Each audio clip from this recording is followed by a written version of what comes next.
नमस्कार दोस्तों, सबसे पहले आपको होली की बहुत बहुत शुभकामनाएं। और अब शुरू करते हैं मुद्दे की बात। शंकराचार्य स्वामी अविमुक्तेश्वरानंद और उत्तर प्रदेश के सरकार के बीच जो विवाद चल रहा है उसमें डिप्टी सीएम केशव मौर्य और डिप्टी सीएम ब्रजेश पाठक के रुख ने कई सवाल खड़े कर दिए हैं। शंकराचार्य पर पॉक्सो एक्ट के तहत जो मामला चल रहा है उसमें अग्रिम जमानत की सुनवाई कोर्ट में है, लेकिन डिप्टी सीएम केशव मौर्य उन्हें भगवान बताते हुए लखनऊ में उनके स्वागत की बात कह रहे हैं। वहीं दूसरे डिप्टी सीएम ब्रजेश पाठक इससे पहले बटुकों के सम्मान में एक महाभोज का आयोजन कर एक संदेश दे चुके हैं। सवाल ये है कि ये सरकार की कोई सोची समझी रणनीति है, थोड़ी नरम थोड़ी गरम वाली, या फिर 2027 से पहले बीजेपी के भीतर कोई खिचड़ी पक रही है। दरअसल विपक्ष इसे भाजपा हटाओ सनातन बचाओ का नैरेटिव दे रहा है। आपको ये भी बता दूं कि शंकराचार्य अविमुक्तेश्वरानंद 7 मार्च से वाराणसी से अपनी एक यात्रा की, शंखनाद यात्रा की शुरुआत कर रहे हैं, जो 11 मार्च को लखनऊ पहुंचेगी। उसके बाद वो आगे की रणनीति करेंगे। ये पहले से तय एक यात्रा है उनकी, काफ़ी चर्चा है जिसे लेकर। तो इस पूरे मसले से जुड़ी राजनीति पर चर्चा के लिए हमारे साथ मौजूद हैं हमारे एग्जीक्यूटिव एडिटर कुमार अभिषेक। कुमार, एक तरफ पुलिस की कार्रवाई, प्रशासन की कार्रवाई और दूसरी तरफ डिप्टी सीएम केशव मौर्य को शंकराचार्य को भगवान बताना, क्या यूपी सरकार में सब कुछ ऑल इज वेल है? देखिए नीरज, मैं इसको थोड़ा दूसरे तरीके से देख रहा हूं। अब ऑल इज वेल सरकार में तो खैर दिखता है कि ऑल इज वेल है, लेकिन नेचुरल है कि जो मुख्यमंत्री हैं या इनके दोनों डिप्टी सीएम हैं, इन दोनों के बीच सब कुछ सहज है, ऐसा तो पहले से सबकी जानकारी में है कि बहुत कुछ सहज नहीं है। लेकिन शंकराचार्य के मामले को लेकर जिस तरीके से विरोधाभासी न सिर्फ बयान है बल्कि एक्शन भी है, तो उसको लेकर के आखिर इसके पीछे की वजह क्या हो सकती है?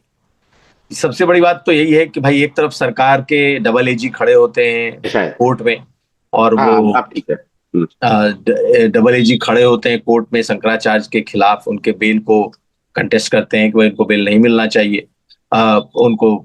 दूसरी तरफ जो डिप्टी सीएम है वो कह रहे हैं कि भाई आप भगवान है हमारे, आपका स्वागत है। तो नेचुरल है कि एक विरोधाभासी बयान भी है, एक्शन भी है। ये बात आप मान लीजिए कि अब शंकराचार्य की जो यात्रा है वो निकलेगी वहां से, क्योंकि वो 7 को चलेंगे और मुझे लगता नहीं है कि सरकार रोकेगी, मुझे लगता नहीं। और क्यों उन्होंने बयान दिया, इसके पीछे थोड़ा उनका पर्सनल, जो उनका अपना कार्य करने का तरीका रहा है वो भी देखना पड़ेगा डिप्टी सीएम का। देखिए, मुख्यमंत्री योगी आदित्यनाथ पीठाधीश्वर भी हैं, वो खुद एक संत हैं, वो खुद एक पीठ के बहुत बड़े महंत हैं। लेकिन केशव प्रसाद मौर्य संतों के संगत में रहने वाले आदमी, यानी कि विश्व हिंदू परिषद से निकले हैं, विश्व हिंदू परिषद में संतों की संगति की है। तो ये खुद संत नहीं है, लेकिन इनके लिए हर भगवाधारी, हर संत पूजनीय है। और योगी आदित्यनाथ मुख्यमंत्री वो खुद पीठाधीश्वर हैं। का मतलब है ये संतों के सामने झुकते हैं, उनके पैर छूते हैं, जबकि मुख्यमंत्री योगी आदित्यनाथ के लोग पैर उनके पीठाधीश्वर होने की वजह से भी छूते हैं। तो ये एक बड़ा डिफरेंस है। और इस मामले में पहले दिन भी जब हम लोगों ने देखा कि सरकार ने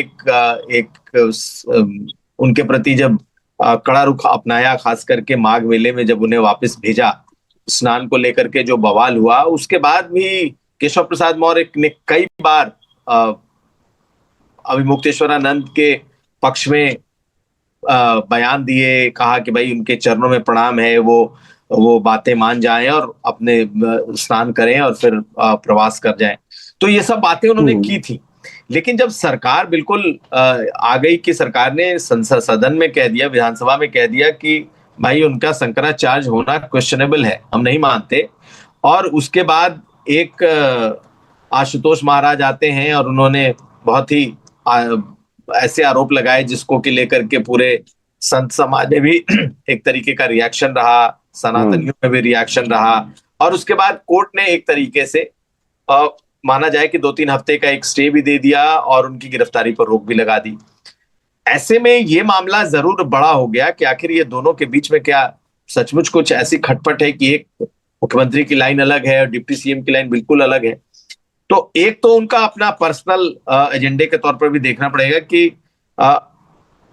केशव प्रसाद मौर्य हमेशा उस तरीके से सोचते हैं कि कोई भी साधु संत हो तो वो उसको पूजनीय, उनको प्रणाम करने लायक या फिर वो उनके लिए भगवान स्वरूप है। सरकार दूसरे नजरिए से देख रही है। सरकार को लग रहा है कि इन्होंने विघ्न डाला उनके माघ मेले में, सरकार के लिए वो यज्ञ के समान है, सरकार क्या मुख्यमंत्री के लिए। तो दोनों में विरोधाभास साफ साफ दिखाई दे रहा है। विरोधाभास है भी। अब आप कह लें कि जब मैंने कहा कि दोनों के बीच आपसी केमिस्ट्री भी सहज नहीं है, तो शंकराचार्य को लेकर के भी दोनों के जो स्टैंड है बिल्कुल असहज करने वाले हैं, पार्टी को भी असहज करने वाले। लेकिन आप एक चीज ध्यान से देखेंगे, पार्टी ने यानी कि बीजेपी ने इस मुद्दे पे किसी को नहीं कहा। अगर बीजेपी ने मुख्यमंत्री को टोका होता पार्टी ने, तो शायद ये बात नहीं बढ़ती। अगर पार्टी ने केशव प्रसाद मौर्य को रोका होता तो वो फिर अब नहीं कहते कि भाई आपका स्वागत है। यानी कि बीजेपी ने इसको अपने से अलग रखा है, पार्टी से अलग रखा है, और इसको सरकार बनाम शंकराचार्य या यूं कहें मुख्यमंत्री योगी आदित्यनाथ बनाम शंकराचार्य रहने दिया है। जबकि केशव प्रसाद मौर्य का अपनी एक केमिस्ट्री है, वो पार्टी के रुख को भांपते हुए या फिर कह लें कि थोड़ा बहुत संघ के रुख को भांपते हुए उन्होंने फिर से ये बातें कह दी हैं कि भाई आप आइए, आपका स्वागत है। मैं इसलिए इस बात को कह रहा हूं क्योंकि मुझे लग रहा है कि सरकार भी थोड़ी बैकफुट पर है, पार्टी भी इस मामले में थोड़ी बैकफुट पर है। और ऐसे में अगर कोई तीसरा आदमी इस पूरे मामले में एक पॉलिटिशियन होने के नाते बीच का काम या फिर संकट मोचक के तौर पर हो सकता है, तो मुझे वो केशव प्रसाद मौर्य दिख रहे हैं। और मुझे लग रहा है कि ये हर तरीके से एक हो सकता है कि सोचा समझा एक तरीका। बिल्कुल। आशुतोष ब्रह्मचारी का नाम लिया जिन्होंने आरोप लगाया पॉक्सो का स्वामी अभिमुक्तेश्वरानंद पर। उन्होंने डेप्यूटी सीएम, नाम नहीं लिया किसी का, लेकिन डेप्यूटी सीएम पर भी मिली भगत का आरोप लगाया था अभिमुक्तेश्वरानंद के साथ। तो ये मिली भगत का आरोप डेप्यूटी सीएम को, तो क्या आपको लगता है कि केशव मौर्य का जो एक फ्रंट फुट पर आकर जो ये रिएक्शन है, ये इसका भी एक जवाब है?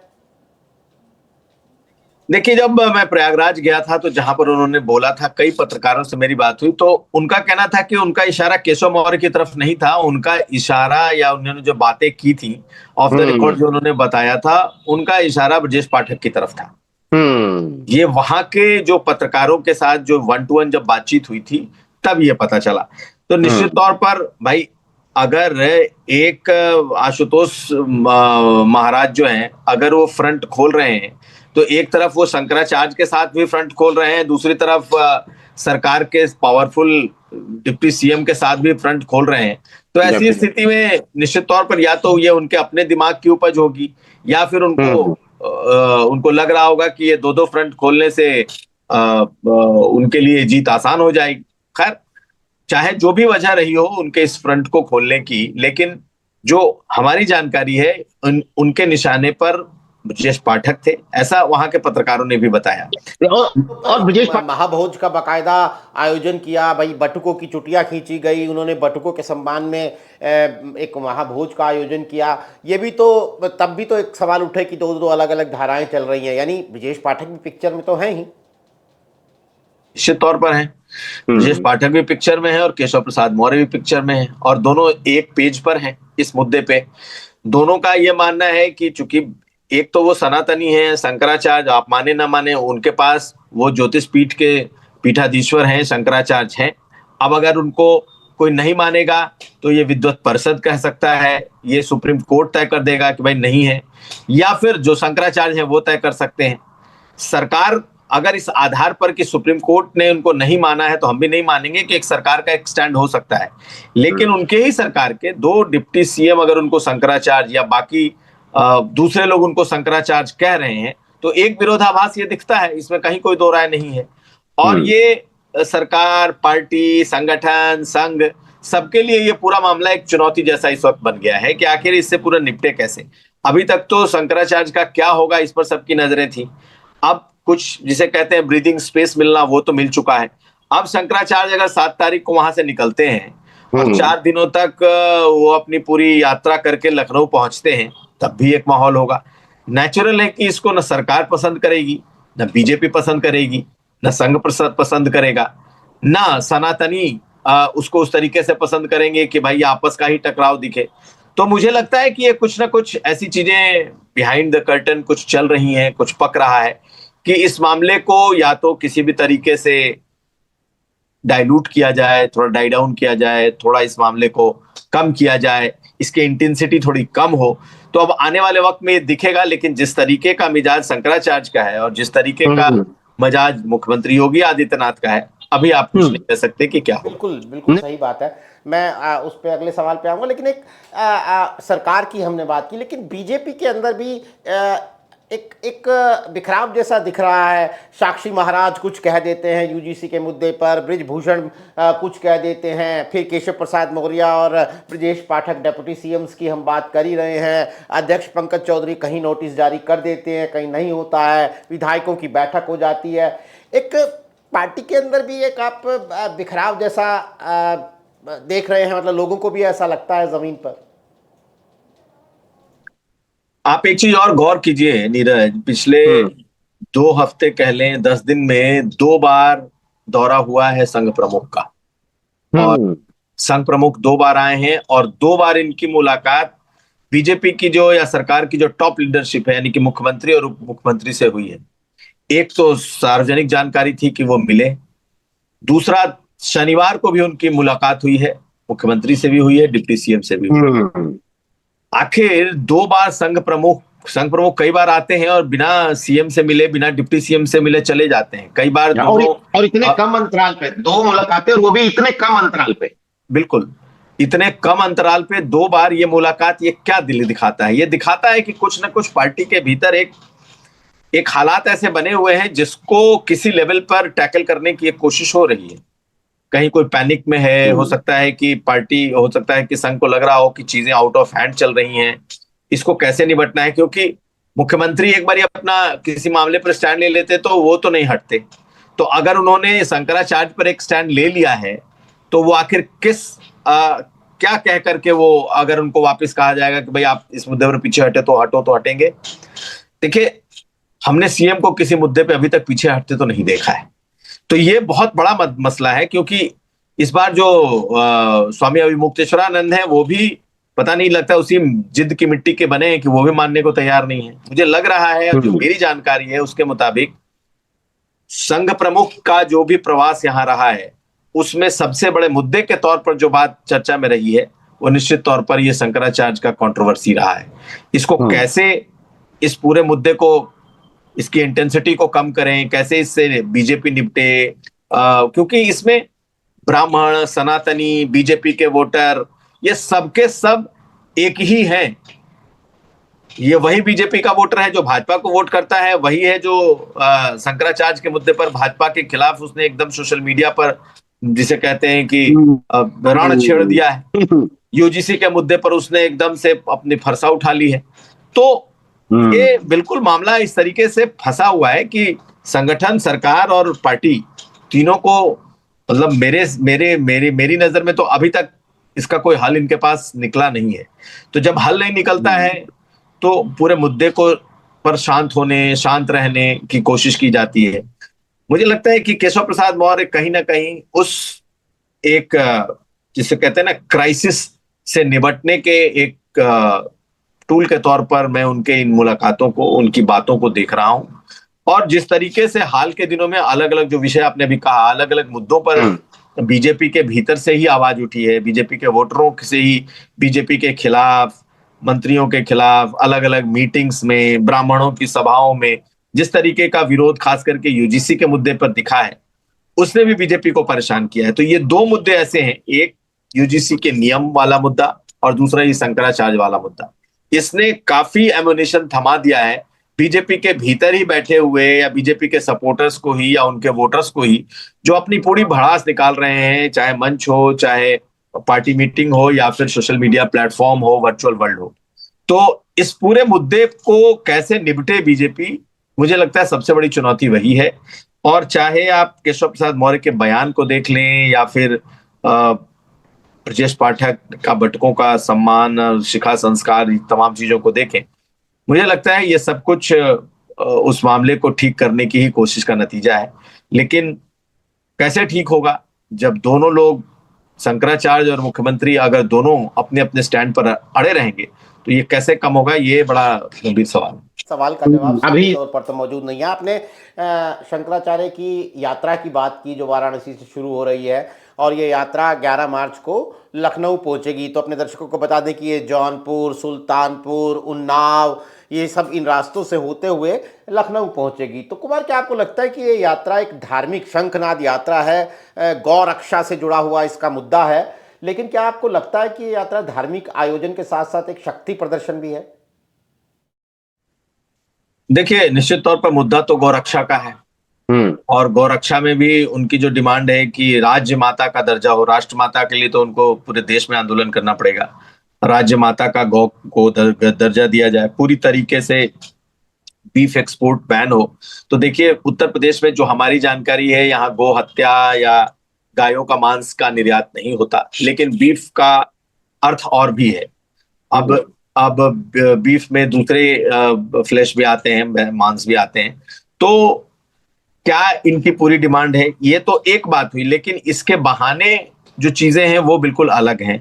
मुख्यमंत्री को लगता है कि अविमुक्तेश्वरानंद ने जो मुद्दे उठाए हैं वो उनको कमजोर करने के लिए हैं, क्योंकि उनकी सरकार से ज्यादा गो हत्या रोकने, गायों की तस्करी रोकने, गो हत्या पर नियम बनाने, जो गो तस्कर हैं उनके खिलाफ कार्रवाई करने, जिसने जिसने गो हत्या की है उसके खिलाफ कार्रवाई करने, नियम, उनसे ज्यादा किसी ने काम नहीं किया, और ये सच भी है। ऐसी स्थिति में अगर इस मुद्दे को लेकर के वो आ रहे हैं तो ये मुद्दा ये नहीं है। निश्चित तौर पर मुद्दा ये है कि भाई मुख्यमंत्री योगी आदित्यनाथ को कैसे घेरा जाए, और उन्हें यह लगता है कि इसमें विपक्ष, खास करके कांग्रेस, समाजवादी पार्टी, कहीं ना कहीं इसको पीछे से बैक कर रहे हैं। ये स्पष्ट रूप से मानना है। अब चेहरा सामने कौन है? चेहरा सामने है अविमुक्तेश्वरानंद, सनातनी है, शंकराचार्य हैं। ऐसी स्थिति में पार्टी, बीजेपी, सबके हाथ तो बंधे हुए हैं। आप एक लेवल तक जा सकते हैं, उसके आगे नहीं जा सकते। सरकार जा सकती है, और सरकार जिस तरीके से गई है वो फिलहाल उसको उल्टा पड़ गया है। ठीक है, एक कोई साधु उठ करके आते हैं और बहुत ही ऐसे आरोप लगाते हैं जो कि बहुत निकृष्ट किस्म के आरोप हैं। अगर वो सिद्ध नहीं हो पाते तो किरकिरी किसकी होगी, क्योंकि सरकार की तरफ से डबल एजी खड़े हुए थे। तो ऐसी स्थिति में ये एक बड़ी चुनौती होगी। देखिए, 7 तारीख को निकलेंगे तो जिस तरीके का मीडिया कवरेज उनको मिला है, जिस तरीके का उन्होंने माहौल बनाया है, तो वो लखनऊ आते आते वो बड़े माहौल बनाएंगे। और आपको याद होगा कि चाहे समाजवादी पार्टी का डेलीगेशन हो या फिर कांग्रेस पार्टी का डेलीगेशन हो, सब उनसे जाकर के मिला है और सबने कहा है कि हम आपके इस यात्रा को अपना पूरा समर्थन देते हैं। तो सिर्फ नैतिक समर्थन की बात तो होगी नहीं, वहां उनके वो उसको लॉजिस्टिक सपोर्ट भी देंगे, उनके लोग भी होंगे, बाकी सुविधाएं भी देंगे। भले ही वो वहां उनके झंडे नजर आए ना आए पार्टियों के, लेकिन एक लॉजिस्टिक सपोर्ट तो देंगे ही, जिस तरह का रुख दिखाया है। नेचुरल है। तो इससे भी सरकार पर तो नेचुरल है कि सरकार को भी लग रहा है कि एक माहौल बन सकता है, उनके खिलाफ बन सकता है।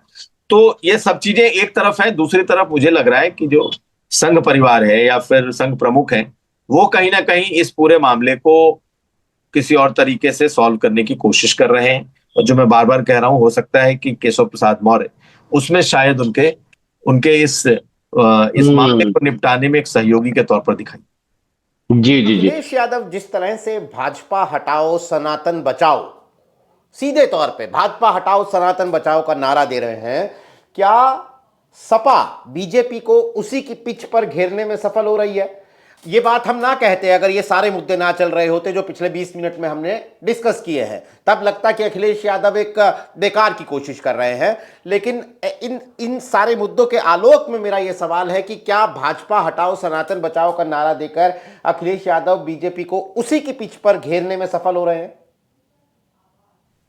देखिए, सफल हो रहे हैं कि नहीं तो नहीं कह सकता, लेकिन इन दोनों मुद्दों के आने के पहले अखिलेश यादव ने प्रेस कॉन्फ्रेंस में, अभी से मुश्किल से 1.5-2 महीने पहले एक प्रेस कॉन्फ्रेंस में उन्होंने कहा था कि अगर बीजेपी को हराना है तो बीजेपी के ही हथियार से उसको हराया जा सकता है।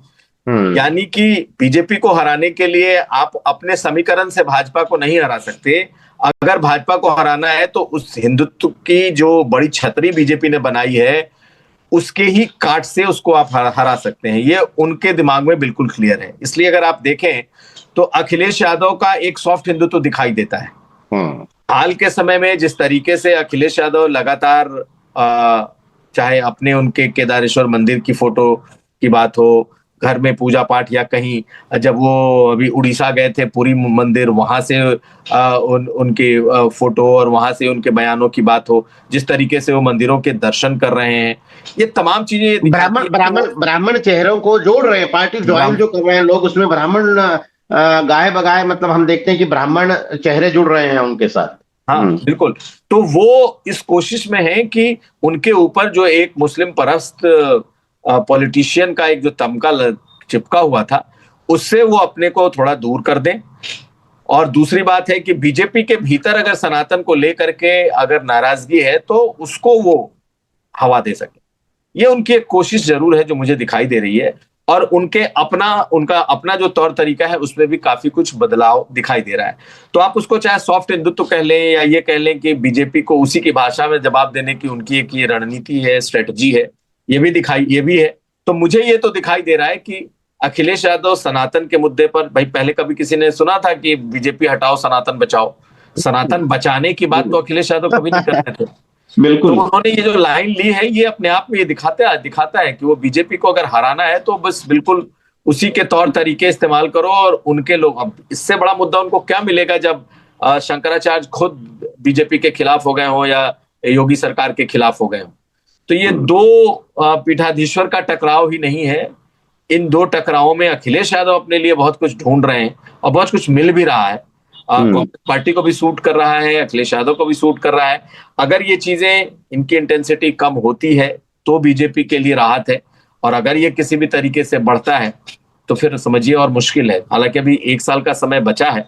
जिस तरीके से आरएसएस या आरएसएस प्रमुख ने एक तरीके से उत्तर प्रदेश में अपना डेरा जमाया हुआ है, या यूं कहें बार बार आ रहे हैं, 1-2 मुद्दे जो बीजेपी को बहुत इस वक्त परेशान कर रहे हैं, कहीं ना कहीं उसको सॉल्व करने के लिए आ रहे हैं।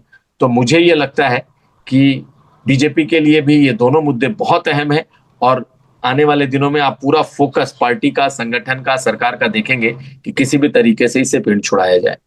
हालांकि कहा कि 1 साल का वक्त है, लेकिन मामला हल्का ना हुआ तो मुसीबत करेगा। फिर भी कैटेगोरिकली मेरा सवाल है, जो बातें हमने अखिलेश यादव की कोशिशों की मायावती को हमने आक्रामक तरीके से पिछले दिनों ब्राह्मण कार्ड खेलते हुए देखा, बीजेपी के यूजीसी जैसा मुद्दा, सनातन जैसा मुद्दा, जो वो आपने कहा कि बीजेपी ये सब एक ही वोटर है जो अलग अलग मुद्दों पर बीजेपी के एक मोर्चा खोलता हुआ नजर आ रहा है। ऐसे में क्या इसका कोई चुनावी असर आप देखते हैं कि बीजेपी का जो कोर वोट कहा जाता है वो कहीं छिन्न भिन्न होने, भटकने की उसकी कोई आशंका आज की परिस्थितियों में बनती है? देखिए, अभी चूंकि चुनाव में 1 साल का वक्त है, देखिए अगर यही अभी चुनाव हो रहे होते तो बहुत बुरा असर होता बीजेपी के इलेक्शन फॉर्चून पर। अगर अगले 1 महीने 2 महीने, क्योंकि फिर ये मुद्दे खिंच जाते।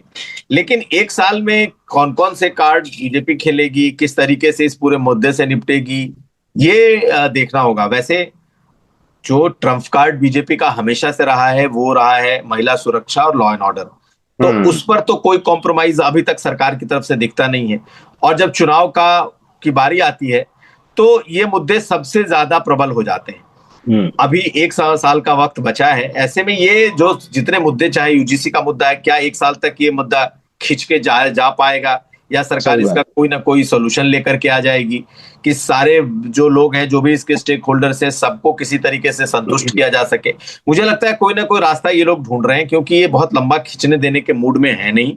संघ प्रमुख का कई बार यहाँ 2 बार आ जाना, गोरखपुर जाना, लखनऊ जाना, ये दिखा रहा है कि एक हड़बड़ी बीजेपी के भीतर है कि ऐसे मुद्दों को जिससे उनका नुकसान हो रहा है उसको जल्द से जल्द किसी भी तरीके से उसका कोर्स करेक्शन किया जाए। और इसमें सारा जो उनका पूरा इकोसिस्टम है वो लगा हुआ है। अब देखना है कि शंकराचार्य का मुद्दा उनसे सॉल्व होता है या फिर लंबा खिंच जाता है। यूजीसी का मुद्दा आने वाले समय में, चूंकि अब जो मेरी जानकारी है इसमें पार्टी ने कोई लाइन नहीं ली है, मुझे लगता है कि पार्टी सुप्रीम कोर्ट के रुख पर निर्भर करेगी और कुछ ना कुछ चाहेगी कि हल सुप्रीम कोर्ट से ही इसका ऐसा मिले जो कि सबको सर्वमान्य हो जाए। तो उसी पर नजर है, अगर ये चीजें हो गई और आगे कोई ऐसे मुद्दे ना आए तो फिर चुनाव मतलब मेरे हिसाब से लगता है कि फिर चुनाव में अच्छी फाइट देखने को मिलेगी। लेकिन इस तरीके से नैरेटिव बदले तो 2024 का हाल होने में भी वक्त नहीं लगेगा। तो जैसे बारिश के मौसम में रास्तों पर फिसलन हो जाती है, तो फिलहाल इस मौसम में ये कह सकते हैं कि बीजेपी के लिए थोड़ी राहें फिसलन भरी हैं, लेकिन मौसम अभी बदलेगा क्योंकि काफ़ी वक्त है, या बदलने का वक्त बीजेपी के पास है मौसम को। इसलिए उस बदले वक्त में माहौल क्या होगा, चीज़ें कैसे बदलेंगी, उस पर हमारी नज़र रहेगी। आज कार्यक्रम में हमारे साथ शिरकत करने के लिए कुमार अभिषेक, आपका बहुत बहुत शुक्रिया। दर्शकों, एक बार फिर आपको होली की बहुत बहुत शुभकामनाएं। नमस्कार।